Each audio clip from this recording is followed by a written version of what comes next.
Rogue incinerator turret detected. Rogue assault turret detected. System curtailed.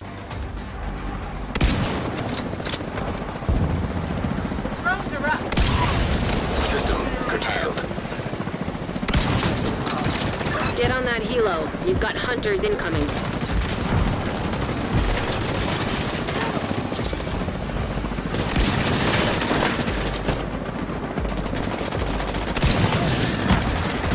System reactivated.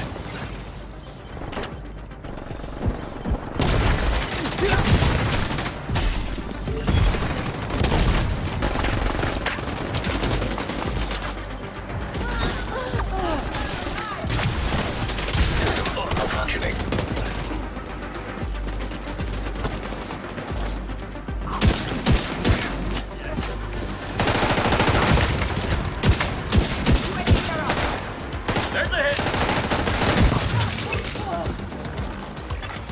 System back online.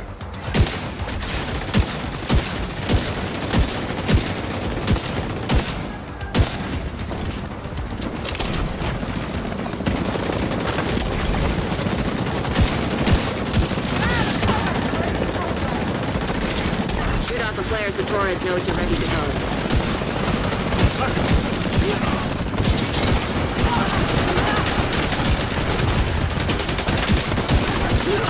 Can't see!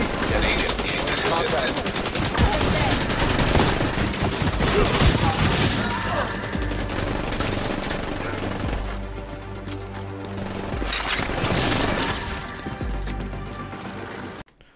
Hello everyone and welcome to another build video.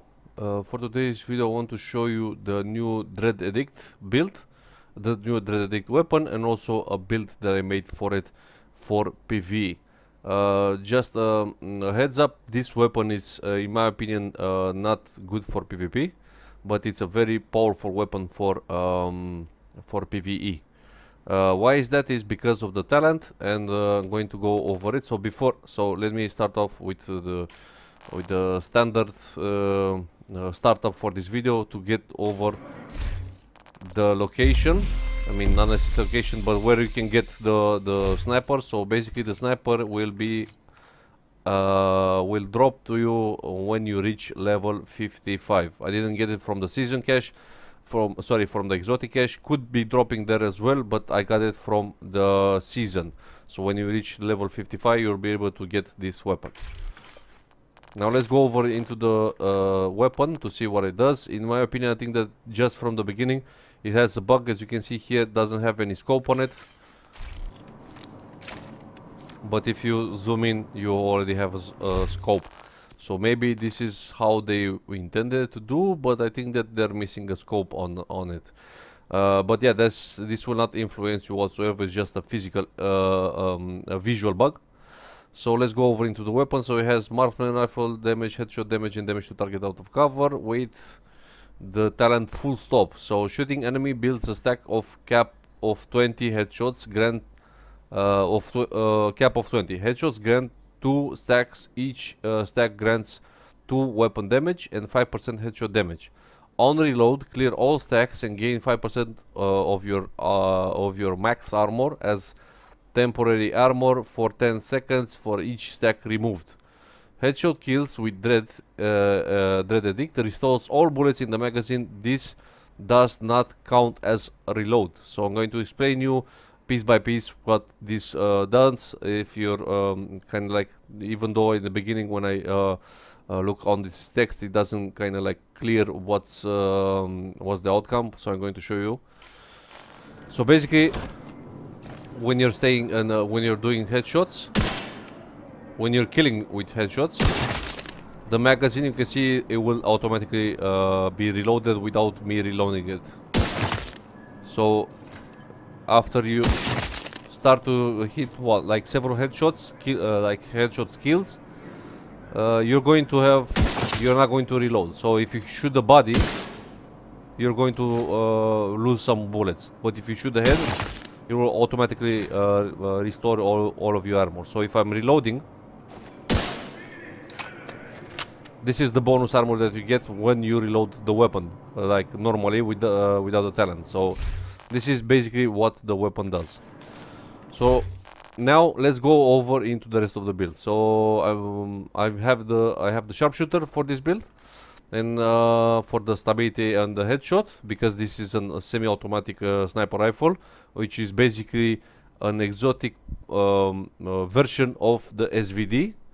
And I have here the SOCOM M1A with rifle damage, critical hit damage, and critical hit chance, with the talent Optimist. So I choose this one because I have 8.5% critical hit chance on it, with also critical hit chance, and also critical hit chance with obviously the +5 rounds magazine. So I'm going to show you the build, so why you understand why I choose this weapon. Obviously you can go for a different rifle, but I got this one, as you can see, close to a godlike roll with critical hit chance. So you need a rifle with critical hit chance in order to make the second weapon, which is not the Dread Edict, be reliable. Because if you invest all of it in headshot, basically your other weapons is going to be useless. So I made somehow like a common ground between these two weapons to actually use them and be reliable, both of them. Now for the handgun, I have like the standard 5.86 Magnum with pistol damage and damage to target out of cover with bread basket on the talent. So let's go over into the build. So I have here the Punchy Drunk, which is basically the Douglas and Harding mask that gives you 20% pistol damage, with weapon damage, headshot damage 20%. This is the only gear that gives you 20% headshot damage. So I will recommend using the Punchy Drunk for the mask, with critical hit chance and obviously a 10% headshot damage mod. Now for the chest piece, I choose the Chain Killer for this one, because automatically when I tested and I saw the talent and what it does, this is the first chest piece that actually came to mind, which is basically it has weapon damage, critical hit chance, critical hit damage, and headshot damage, with the perfect head hunter talent. For the holster, I have here ILAD. As you can see, I have two pieces of ILAD to give me that marksman rifle damage and headshot damage. Keep in mind that the Dead Edict, it's a sniper rifle, not a rifle, as you can see here. And yeah, that's why I choose two pieces of ILAD. Now for the backpack, I choose the gift. Obviously this is not a mandatory one, and I will explain you why. You can choose the Providence, the simple version of the normal version, and yeah, with headshot, this one I choose because for the 50% headshot damage, weapon damage, critical hit chance, critical hit damage, and headshot damage as a mod, with perfect vigilance. Now the difference between perfect vigilance and vigilance is that the timing, so taking them, so increase total weapon damage by 25% for those who don't own this backpack. Taking damage disables this buff for 3 seconds. Basically the normal Providence with the talent vigilance, it has 4 seconds instead of 3. So I think that this is not actually required. I choose this one because I have it. But yeah, you can go for the normal Providence with the talent vigilance on it. It will be the same thing. And now for the gloves, I have the second piece of the ILAD that gives me 50% headshot damage, with headshot damage, critical hit chance. And for the last piece, I have the Sawyer's knee pads. This is one of the exotic knee pads that people kind of like slipped on it. I'm going to explain why I choose this one. So for you guys that don't have this exotic knee pads, stand your ground. So basically this is the talent that gives you like 2 bonuses. One is can be staggered by explosions. So every time, let's say for example, an APC throws a grenade from the grenade launcher at you, you will not be staggered, so you'll not move if you're in cover. So that's one of the good things. You will take damage, but you don't get staggered. And also it has increases total weapon damage by 3% each second you are not moving, stacks up to 10 until you start moving all stack. Until you start moving, all stacks lost 10 seconds after moving. So basically, if you're standing still, especially with the sniper build, you're going to have so for weapon damage, it's increased each second. So you stack up for 10 seconds, that will mean that you have 30% weapon damage coming from the Sawyer knee pads if you don't move. Basically, this is a build that has 5 red cores with no unbreakable, so you're going to stay in cover a lot. And also, if you stay in cover and you don't move, you're going to get 30% weapon damage. So that's a huge bonus damage that you'll be getting from this one. And also, you're going to have armor on it, explosive resistance, which is not going to help you that much because you have the first bonus of the talent and also some health. But in my opinion, the armor is good because again you don't have unbreakable, and also this talent alone will boost your damage even higher. So I'm going to show you right now the numbers so you can understand. Not going too much through the skills because you have Revive 5 and Fixed Drone. This is a 5 red core and 1 blue core build. So being this build being for PvP, for PVE, you'll need some healing besides your medkit. So I would suggest using the Fixed Drone. And now I'm going to show you the stats. So the stats right now, I have 55% critical hit chance with almost close to 100% critical hit damage and almost close to 200% headshot damage.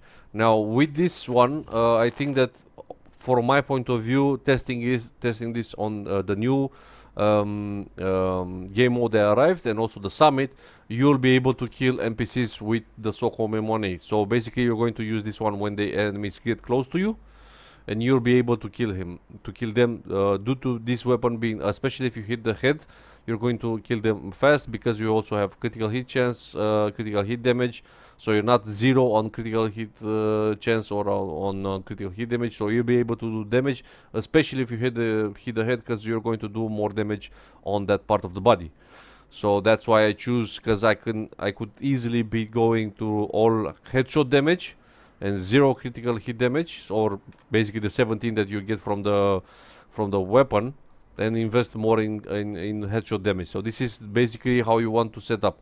For me personally, I think that it's overkill if you go above 200 on the headshot damage, and I'm going to explain you why right now. So first of all, let's move the target to elite, and then I need the stacks from the Sawyer's knee pads, just to give you like a heads up to see how does this one works. And also I'm going to bring out the damage numbers for you to see what is the damage. So I'm going to go over, let's say for example 5 meters. So let's start. So right now it's refreshed with chain killer and also the damage that you do. After 3 shots, after 3 headshots, 8 million.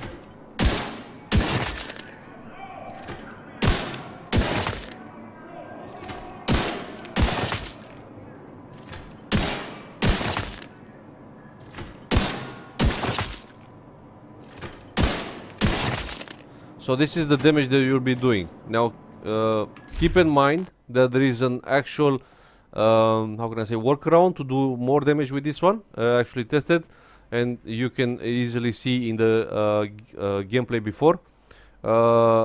If you shoot an enemy with a sharpshooter and you kill him with a headshot, basically that chain killer damage that you, so the chain killer talent will boost you more damage for the Dread Edict sniper. So if you hit one headshot and you kill the NPC and you switch to the Dread Edict, you'll be doing more damage. And I think that I reached around 23 million headshot damage with this weapon alone. So that's why I didn't go too much over, because you even though you don't hit it, you don't kill an NPC with this one, and you start killing with the Dread Edict, you can see 2 bullets and he's dead. And afterwards it will refresh and you hit like 2, maybe like 3 because you missed one. Again it will refresh and you'll be able to kill everybody in the area. So that's why it doesn't count too much to go for all headshot damage, because 2 bullets is more than enough to kill everything.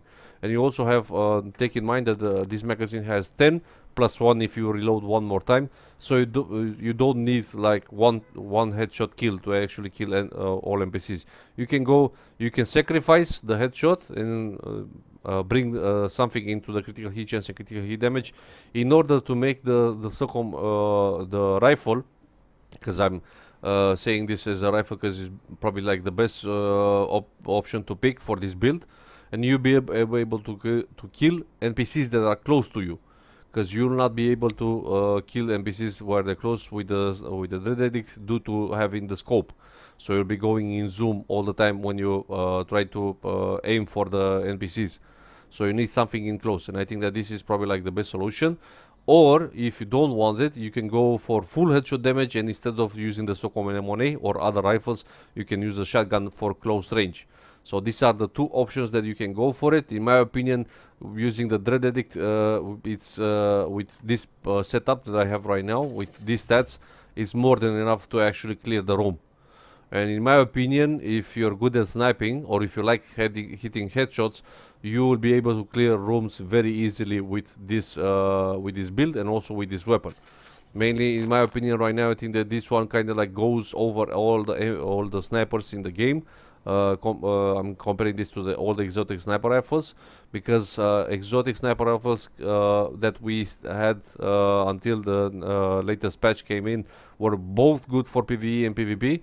This one is actually not that good in PvP because you need to hit like a lot of headshots, so you kind of like need to drop a lot of players in order to kind of like make this weapon reliable for PvP, which is not going to happen. And yeah, I would say that this is more for PvE version, and yeah, it's better compared to the Nemesis, compared to the Mantis, in my opinion, in PvE. And yeah, I'll probably say like this is the best sniper rifle in the game right now, especially if you want to go again. I don't think that you can actually kill one. I tested with all headshot damage, max out, and you cannot kill a Changa with one headshot. So try to keep that in mind. So the more you go on a headshot, you're able to kill them faster, but you're going to lose some damage to your secondary weapon. So that's basically the build. Again, one last thing that I want to cover before I will close this video, it's actually the flashbang. Very good to have the flashbang because you're going to take NPCs out of cover, especially the hunters, so you'll be able to hit them quite easily. Not recommended to switch this one to the normal grenade. Try to use the flashbang for it because it's more reliable in PvE, in my opinion. So yeah, this is actually the build. I hope you guys enjoyed it. Leave a like on the video, subscribe to the channel if you're new to see more The Division 2 content like this, and until next time, have a good one.